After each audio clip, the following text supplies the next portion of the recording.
In his first term, Trump really didn't like crypto. In 2019, for instance, he tweeted that he was not a fan of Bitcoin and other cryptocurrencies, which are not money and whose value is highly volatile and based on thin air. However, in the past year or so, he's had a remarkable change of heart. During the campaign, Trump promised to make the US, quote, the crypto capital of the planet, attacked then SEC Chair Gary Gensler for trying to regulate the industry, and even suggested creating a strategic Bitcoin reserve. This idea has recently resurfaced. On Sunday, Trump posted on Truth Social that he would be creating a US crypto reserve that would include not only Bitcoin, but also a number of other cryptocurrencies, including Ethereum, XRP, Solana, and Cardano. And then, on Thursday night, Trump quietly signed an executive order creating an American strategic Bitcoin reserve and a digital asset stockpile. So in this video, we're going to take a look at this strategic Bitcoin fund and try our best to figure out what the point of it is.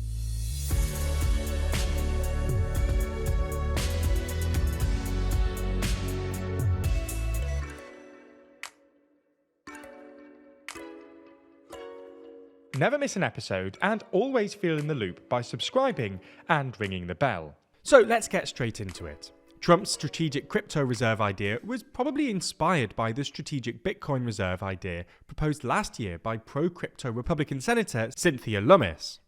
Technically speaking, Lummis's proposal was called the Boosting Innovation, Technology and Competitiveness Through Optimized Investment Nationwide Act, which conveniently acronymizes to the Bitcoin Act. We're not sure why American politicians insist on creating long-winded acronyms for their bills instead of just, say, calling it the Bitcoin Act in the first place, but hey-ho. Anyway, according to the draft bill, the act would require the US to buy and hold 1 million Bitcoin over 5 years, and hold them for at least 20 years. The reserve described in Trump's executive action is slightly different to this, in that it doesn't have a set target of bitcoins, but instead directs the Treasury to find, quote, budget-neutral ways of buying more Bitcoin on top of the 200,000 the Treasury's already confiscated from illegal operations. But the basic idea is pretty much the same. Interestingly, the executive order seems to ban the Treasury from buying other cryptos other than those it accumulates via confiscation, apparently contradicting Trump's earlier Truth Social posts. The executive order also says that the government can't sell any cryptos that it accumulates via confiscation, and instead directs the Treasury to, quote, determine strategies for responsible stewardship of the United States digital asset stockpile in accordance with applicable law. This is obviously a far cry short of what Trump implied in his earlier Truth Social posts, which is why Bitcoin and other cryptocurrencies fell on the news. Nonetheless, even if it's fallen short of what the most bullish crypto bros expected, it's still not entirely clear what the point of this is. Broadly speaking, strategic reserves are for commodities deemed so essential to the functioning of the economy or state that either the country always wants to have some on hand as a last resort, which is why lots of countries have strategic grain reserves, and why the US has a strategic petroleum reserve, or the country wants to guarantee price stability for that commodity.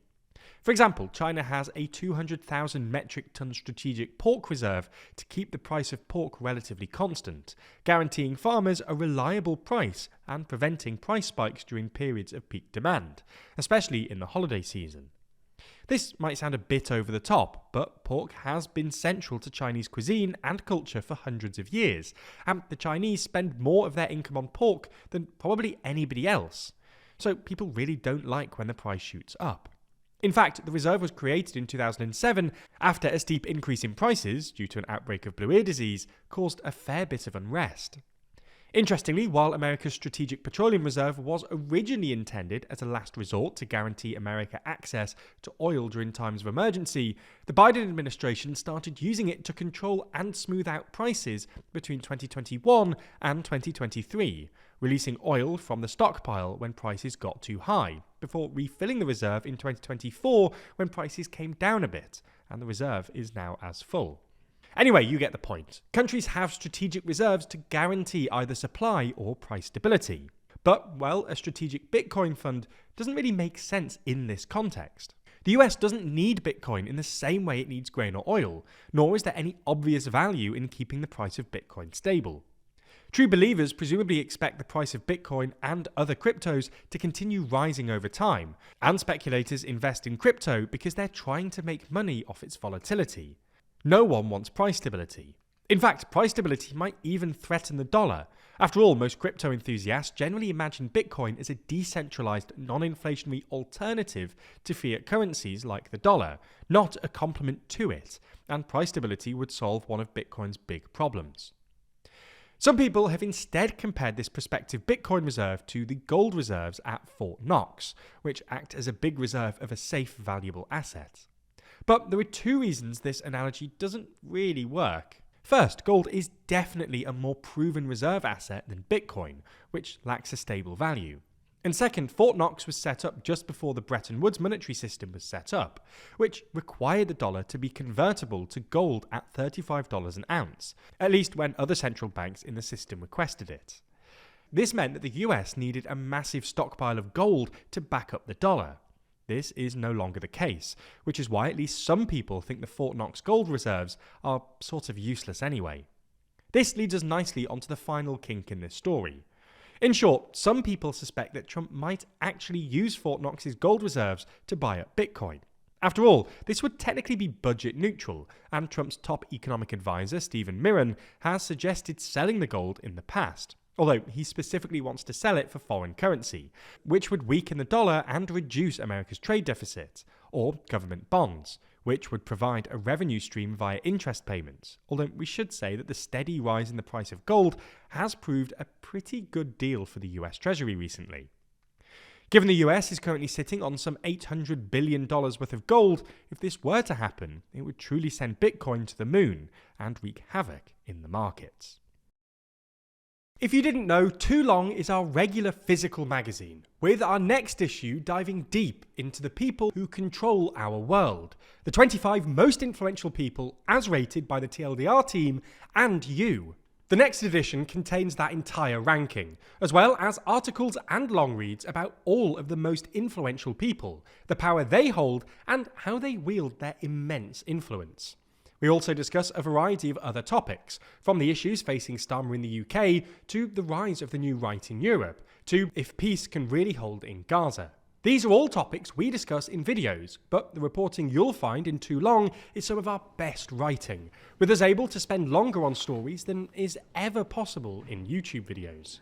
If you're interested in checking it out and supporting the channel, then you can pre-order a copy right now at toolong.news. There you'll find two versions of the magazine, the standard and the premium editions. Buying the premium edition not only gets you the magazine, but it also gets you out 2 hours of exclusive content where the team debate and discuss their top 25 ranking and also react to the audience's vote for the very first time. We could potentially have a monumental jump on our hands. Yeah. Hands up for leapfrogging into sixth. The most powerful European country, the second biggest economy, the nuclear power that is... The nuclear power! Yeah. You'll also get regular access to our behind-the-scenes podcast, The Bullpen, and get your name printed in the thank you section of the magazine. Whichever edition you want, head over to toolong.news to find out more. And if you subscribe to the magazine and use code SUBSCRIBENOW, you'll be able to get a copy for as low as £4.99.